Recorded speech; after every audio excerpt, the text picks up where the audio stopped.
BACAR, Balloon Carrying Amateur Radio, was a project started some 2 years ago in South Africa by a bunch of the South African Radio League who were affiliated with AMSAT, and the intention of the BACAR project was to further our knowledge of high altitude balloons, also to check out radio equipment in an environment that basically wasn't available to us on the ground.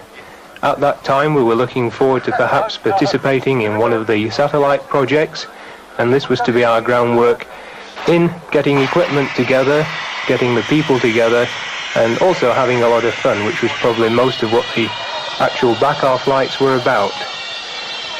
Before this stage in the film, we had flown 3 flights with small beacons mounted inside cool drink bottles, plastic cool drink bottles, held on balloons filled with helium or hydrogen.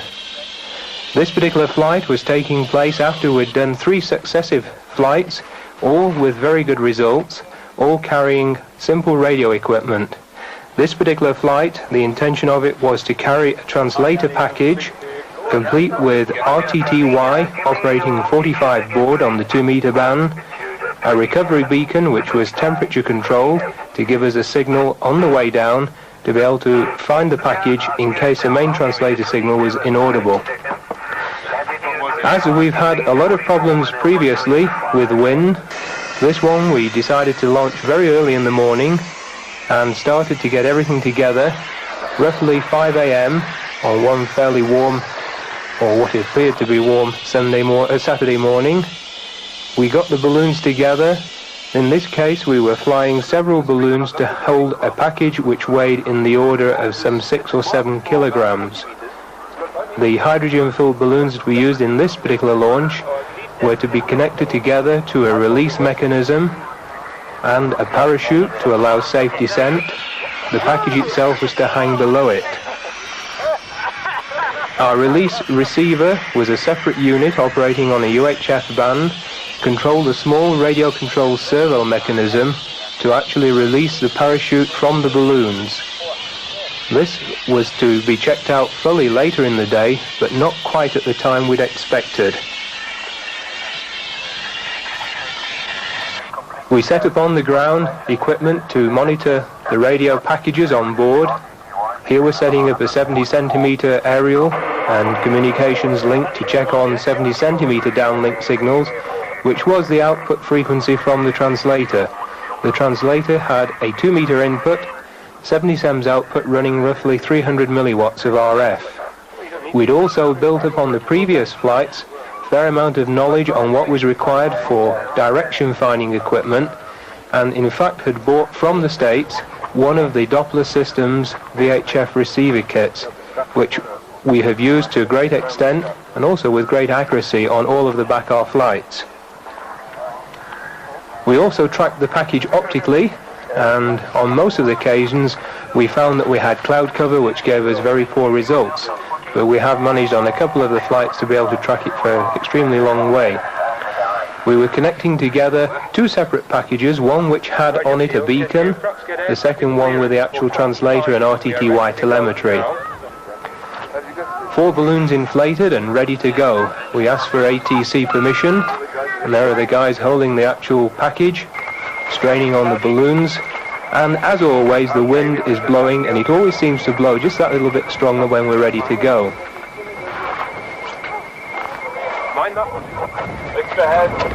We had air traffic control clearance. We had very good cooperation with the air traffic control people in South Africa, who in a couple of occasions actually came down to the launch point to watch our antics and to watch the flight itself. We'd had clearance, we'd got the package ready to go. And the fellow who is actually launching the package, Norbert ZS6ANL, was the guy who on some occasions nearly always flew with it. This particular time, the downwind from the hill we elected to launch on top of the hill took it over the top towards some telegraph wires. where of course it was 1 meter too low to clear them. Now don't pull on the antenna, you must climb it up from there. Can you climb it? No, it's on flip. We made attempts to recover the package from the top, but Negative on release, yeah?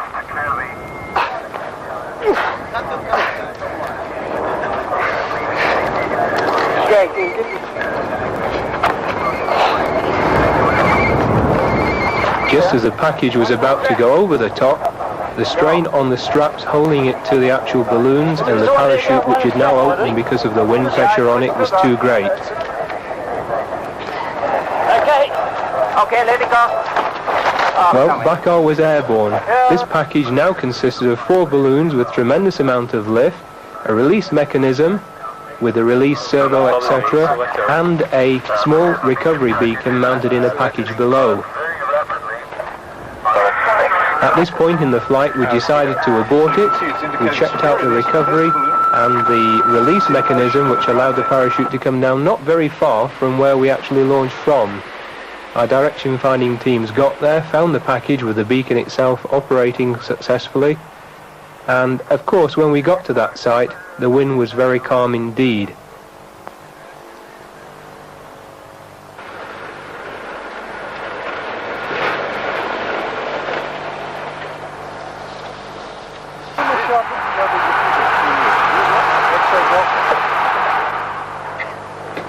Hi, guy. Nice and calm. You're beautiful. After this unsuccessful flight, in some respects, although we had checked out the recovery equipment and also the release, we decided to repackage all the equipment again, go to another point, and this time we were looking for calm weather.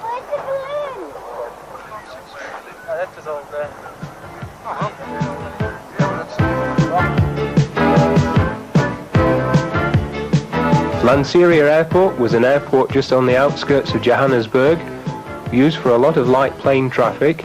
We went and spoke to the people there, including the airport fire team, and they agreed to let us launch from a disused runway next to some new hangars that were being built. We went down there early in the morning again. This morning was very, very calm, no wind at all. At the time we went down there, somebody commented, "I wonder what our problems are today." Again, we flew the same package consisting of hydrogen-filled balloons, a release receiver, and also the telemetry and beacon. Our Doppler Systems DF gave us 1 or 2 problems, and we hastily carried out field repairs. The servo connecting the balloons to the package itself was connected, checked out. The recovery beacon with its telephone numbers on was also checked out, and the package itself containing the RTTY and also the 2 meter to 70 SAMS translator. And if anybody believes now that South Africa doesn't have the first dog in space, this fella nearly went up with the package.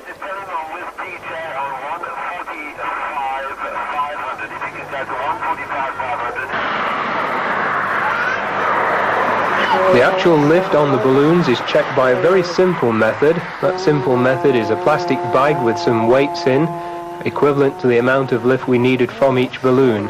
Again, on this flight we'd intended to fly several balloons to give us the necessary lift.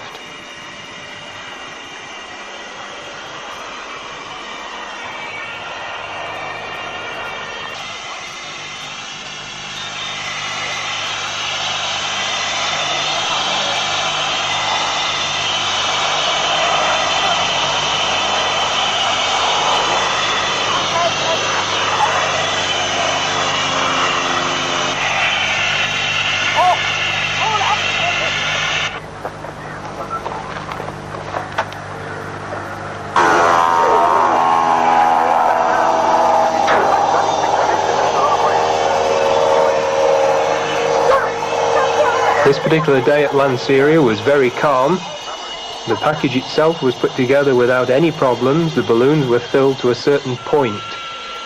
And at that point we hit our first snag of the day. The snag was that we didn't have sufficient gas to fill enough balloons to give us the lift that was necessary.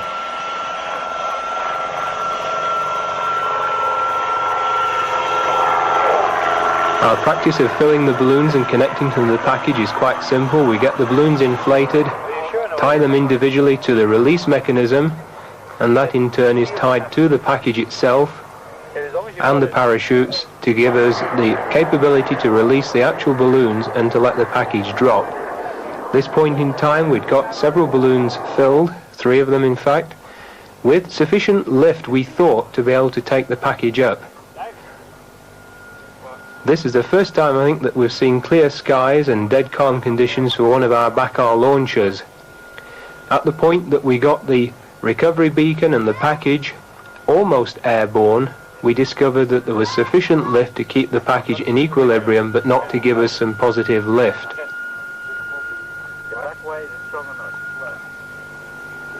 Much debating went on as what we could take out and throw away, and the guys who said the recovery beacon or the release mechanism were promptly dispatched to go and do a bit of direction finding. Where do they use helium? What's the use of helium?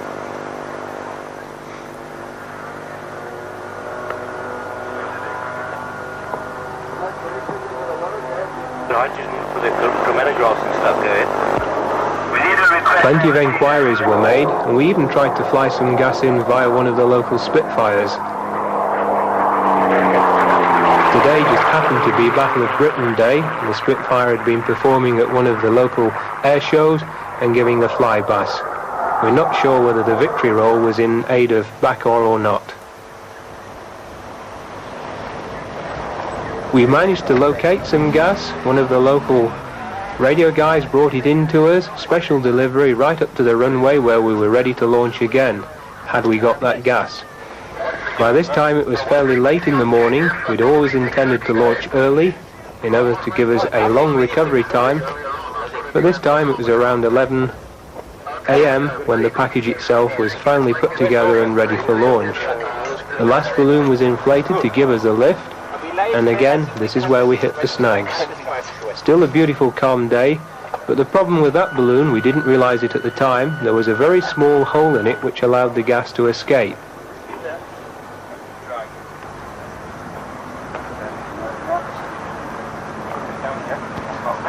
We once again got the package connected to the balloons. We set up our optical tracking equipment and also our computer to monitor the downlink RTTY.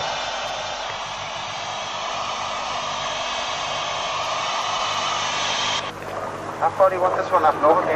About halfway down. Oh yeah.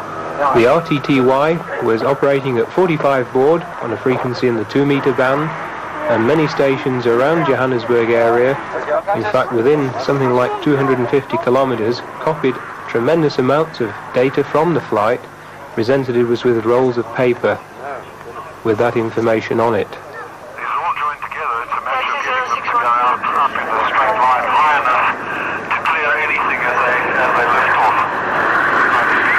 The mission was obtained from air traffic control to launch, and again we got ready to release the packages and the balloons.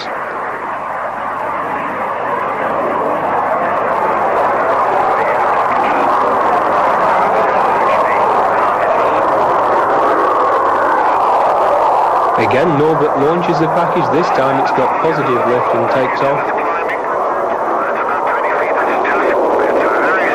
And it's well clear of the trees.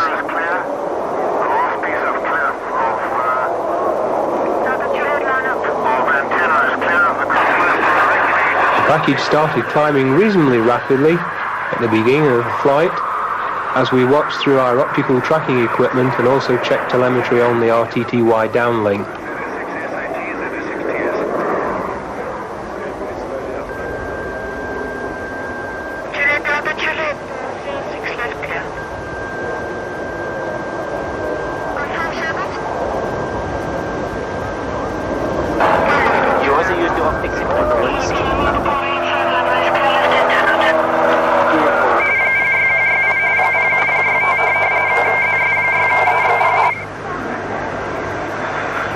Approximately 1 hour after launch, the telemetry frame indicating altitude started to show that the package was coming down, and fairly rapidly at that. Our recovery teams were on the road using the Doppler direction finding equipment to locate the package. All of a sudden, one of them reported that there was a small problem. that the signal had dropped tremendously in signal strength, and also there was a loud bang. What had happened was that the package with its trailing aerials etc. had just been the right altitude to fit between a 375 kV overhead power line and Earth. There wasn't a lot left of BACAR, all the bits and pieces that would use to get it together.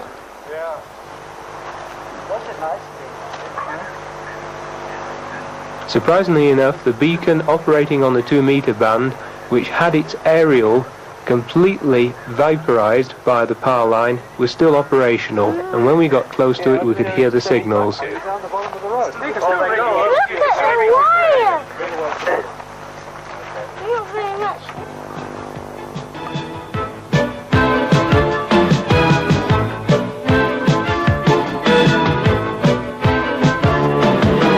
For BACAR 6 we again went to an airport just on the outskirts of Johannesburg and again got tremendous cooperation from the air traffic control authorities. We this time had decided to try a low pressure balloon made out of some very thin polythene sheeting, which when we released the gas from it would form a parachute to bring the package down. The package this time had been rebuilt more or less on the lines of the previous BACARs, and again contained recovery beacons, RTTY downlink telemetry measuring various voltages, currents and also altitude of the actual package, and also a recovery beacon operating on the 2-meter band. We decided to try and get as way early as possible in the morning, had gone down to the airfield at first light and set up our equipment. This time in the morning it was again perfectly calm and we were hoping for a very good launch.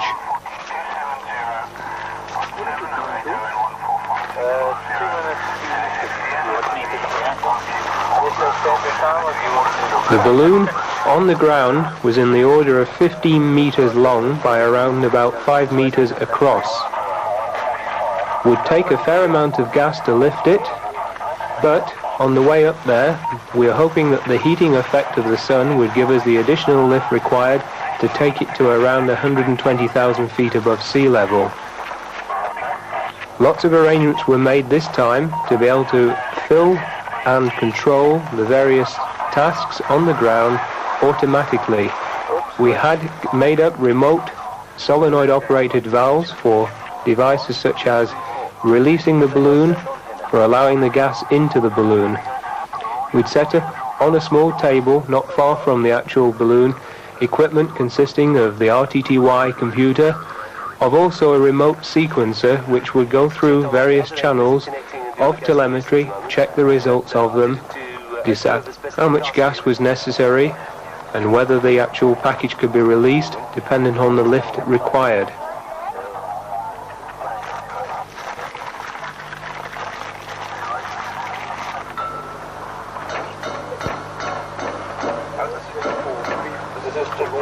We'd made everything small enough to be able to be carried in the back of a car and also to be able to be plugged or wired together.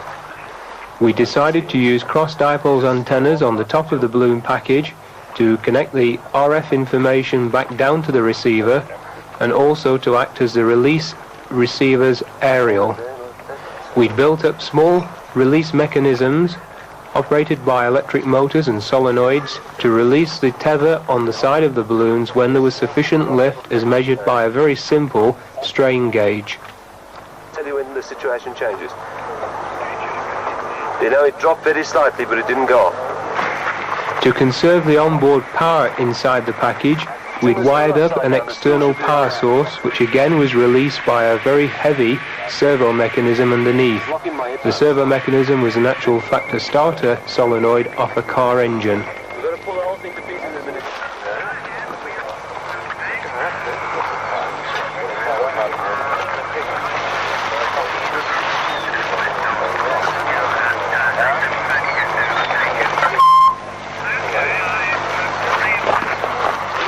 Breakthrough on this channel, what is it? No, just stand by. Dave's talking. He's coming over on his microphone.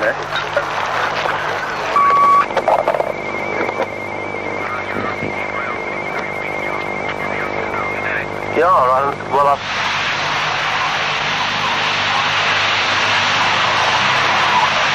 The gas filling exercise was actually controlled from the computer system, as was the external power release, which had been tested a few seconds previously. To judge the amount of lift required on the actual balloon, we used a simple strain gauge consisting of a variable potentiometer being driven by a spring balance. The telemetry is operational. Okay, we're roughly 30 minutes we estimate for launch. We're about to switch gas on, and the gas is coming on now. We are now filling the package. We are counting down, we're waiting for the lift to ignite. The automatic fill sequence had started, but again the wind had got up, and as in one or two of the BACAR flights, we'd had problems with the wind affecting the way we either fill the balloon or start the launch.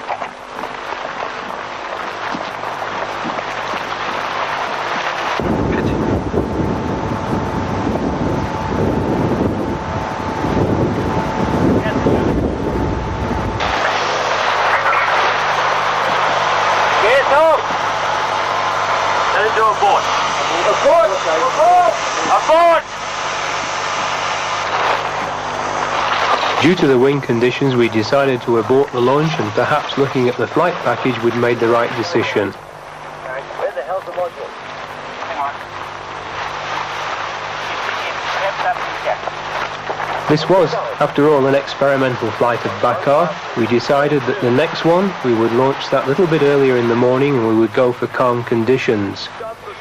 We also decided to use the same idea of a low pressure balloon carrying the package below it and also acting as a parachute.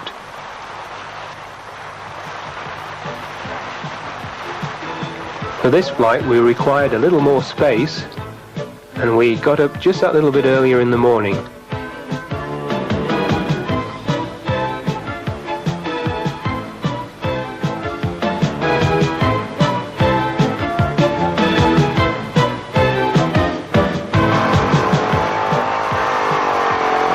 If you asked that same guy to cut the grass at home, I'm sure he would probably have ejected.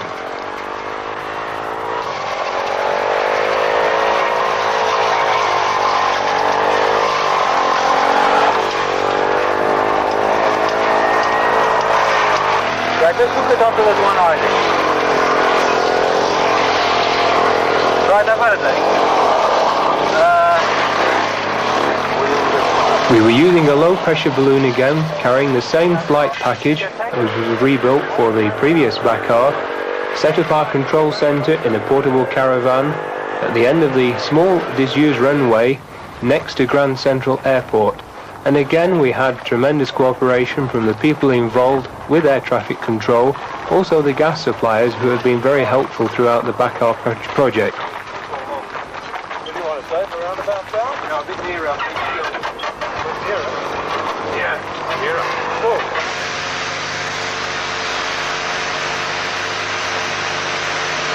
When we looked at the state of the clouds, we thought we had a chance in this particular day. It was overcast, there were a few clouds around, and any previous BACAR flight where there has been cloud, we seem to have had that little bit more success. The balloon was very similar to the one used on the previous BACAR attempt, made out of a very thin polythene material, which also had its problems with punctures and small holes in board.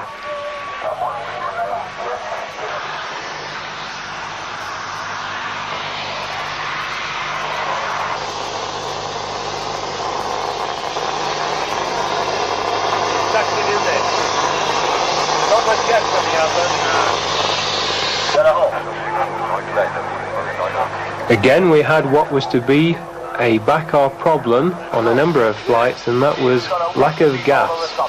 This time the wind wasn't very strong, but it was there. This BACAR flight again was aborted because of lack of lift from the actual gas supply.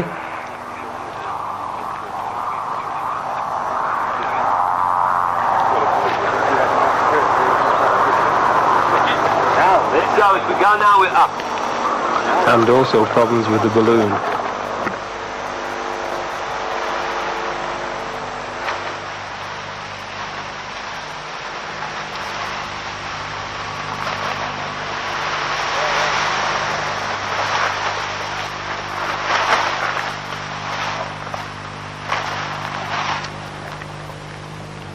the hell's the module? Hang on. Left up, yeah. On this side? Don't go out to this. Hang on, you're putting it backwards. Don't go over the other one. Leave that hole. Module. Let's go, Norbert. Go and see what's going on. It's on this side. Okay. I was following the wire, actually. I'm going to bring it. After every BACAR flight, we normally have a get-together to discuss the problems or successes of the day, and at the one following this particular attempted flight, we decided to abandon the use of the low-pressure balloons and stick to the high-pressure Met balloons as on the previous successful flights.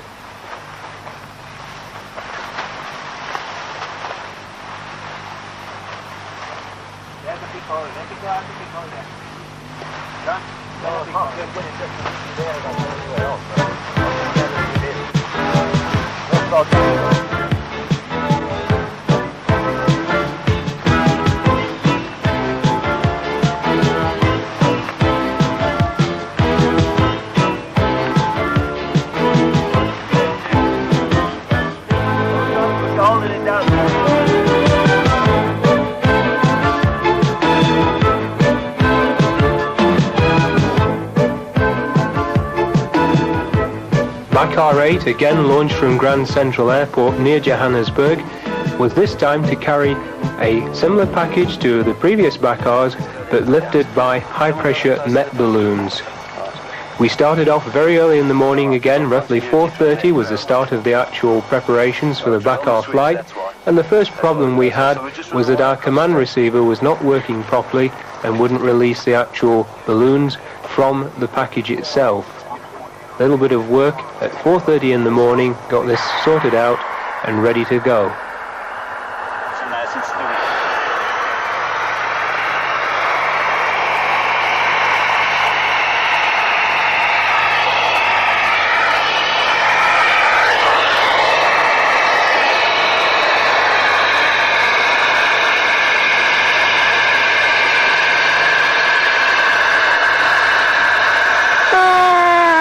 Well, what do you expect at 4:30 in the morning?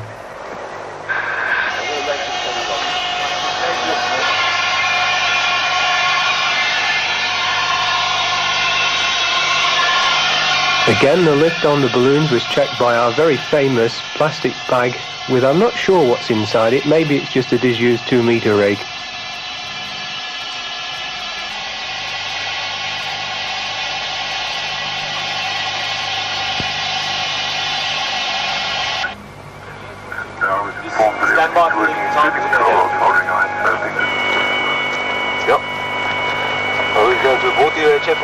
The release servo was mounted on top of the package again with the aerials and the receiver below. They in turn fed down to a 2-meter receiver in the flight package with a 70 centimeter output link. It was a linear translator operating with around 250 milliwatts output and a bandwidth of about 40 kilohertz. The release mechanism consisted of a small radio-controlled servo motor to pull a pin out of a Y-shaped arm, which in turn released the balloons.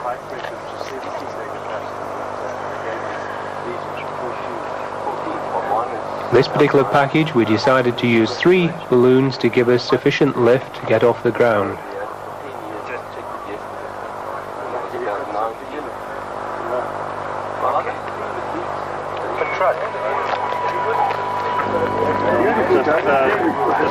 Standing on the wire there.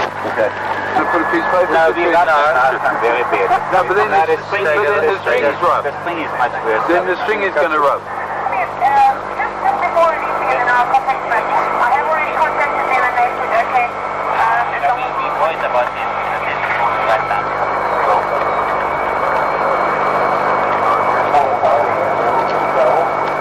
Once again, we got permission from ATC and we were ready to go. Fairly calm conditions. We now got the package almost airborne, supporting the weight of the parachute, the release receiver, and then finally the package itself containing the translator and telemetry equipment.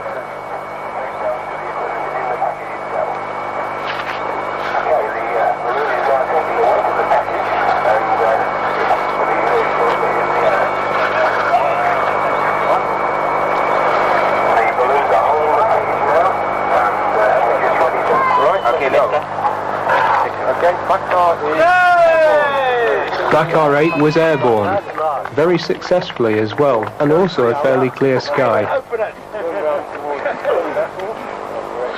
I should have put the other line.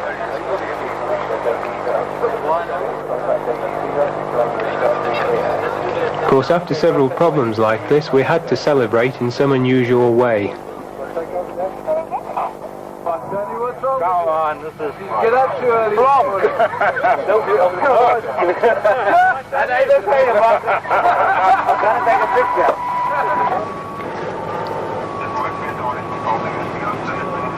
After about an hour of flight, our recovery team set off with the Doppler DF receiver to track the package as it was flying. We always did a flight prediction beforehand based on weather information supplied by the local Met people and had a rough idea which way the package would go.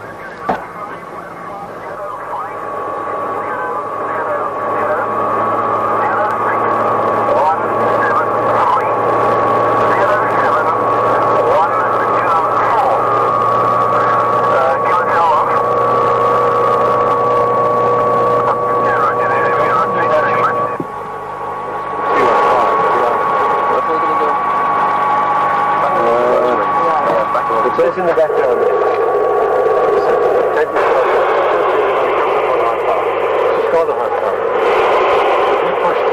Was it you pushing the CDT again? I'm murdering you, man. Come on.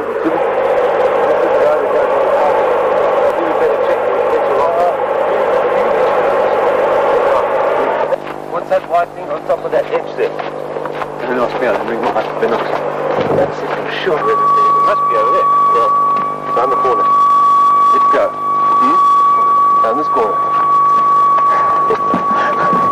That was bloody sunshine.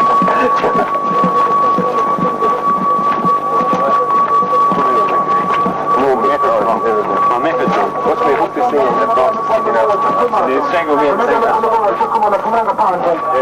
we are.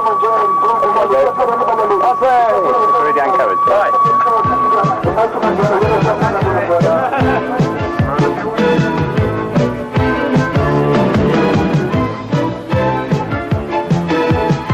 For BACAR 9, we were invited by the Kimberley radiometers to go down to their area to fly a package also very similar to the last BACAR, carrying beacons, translators and RTTY telemetry. The only problem with this was that it was in the middle of winter, very cold, and we intended to get an early start. We were out at first light getting the package together with the low-pressure balloons. For this flight we had decided to try a new design of low-pressure balloon and intended to fly 2 of them with a parachute and the package beneath.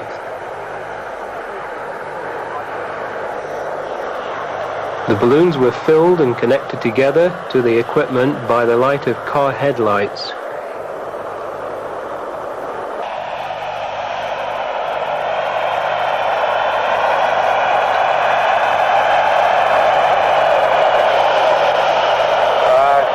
Have you got a cross or something? Why, is it getting cold? Right, get dusters out. I'll get my hand on. We've got to watch out for leaks around this seal at the bottom. And you've got to hold the balloon, watch out for leaks, and this hasn't got to twist up. Watch out for leaks at the top. You'd rather hold it on the body of it. Let's readdress the joints. Yeah. Watch out for leaks near the bottom. We'll get to 48. You put them both on. Don't run away, eh? Don't hang on there, you'll fracture it, you'll crack it. Rather hang on to the strap now, okay? The strap won't let go. That one with the tape on it empty. We've got 3 more bottles in the shop. So we'll use these ones to use it. But if it is anything like yesterday when we looked for it AMSAT too. Right, okay. Norbert, do you think that string's already strong enough? 40,000 yesterday was... Can you tell, Norbert? Yeah? Can we use your car to set up the control station? Yes, we did. Norbert, will 2 be enough? It was so cold, in fact, that the hydrogen pipes from the gas cylinder to the balloon iced up. Meanwhile, our RTTY telemetry and tracking station was set up in a small tent. All the equipment was checked out, found to be operational.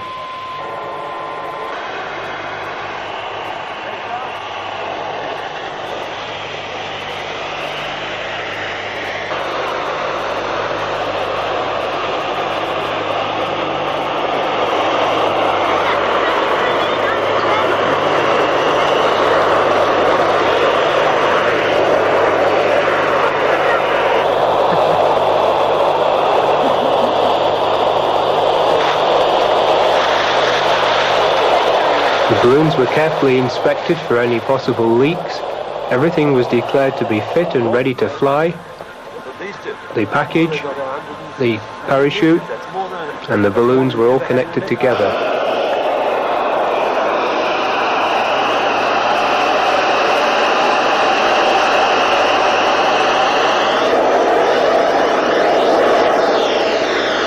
A very quick modification to a transceiver earphone plug was made to allow us to record the telemetry.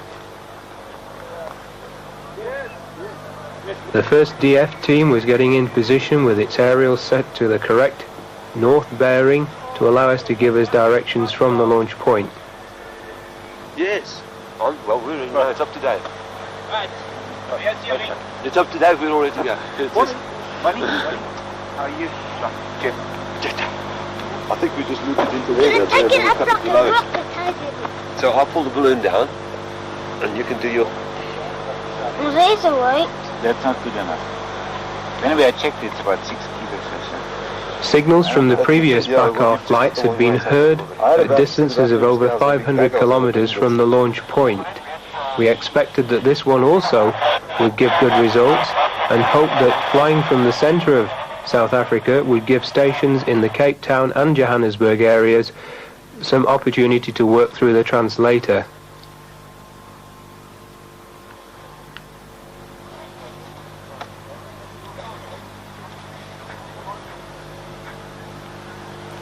Son?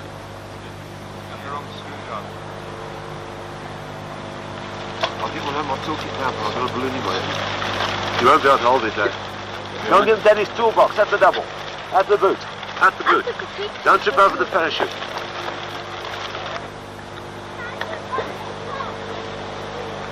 Hold on the Everything was finally connected together, permission obtained from the air traffic control people to fly BACAR.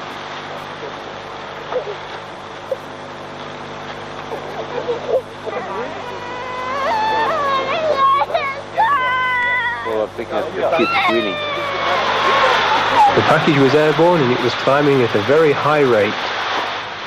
We expected this package to climb to an altitude of around 100,000 feet, where the balloons would either be released or burst, and then to descend on the parachute. Now we know why it must have a cork, because of the turbulence. As it pushes itself through the air at high speed, it pushes the gas out the bottom. Telemetry was copied on the RTTY downlink, again on 2 meters, while the commentary was carried out on the HF bands for those stations listening around South Africa to the launch of BACAR. Once again, we predicted the flight path using the small shark calculator. It told us that the package would probably travel around 80 to 100 kilometers from the launch point. We then got our DF teams in such a way that we could follow them and get our aerials and so on beaming the right way from the launch point. Balloon captured on video.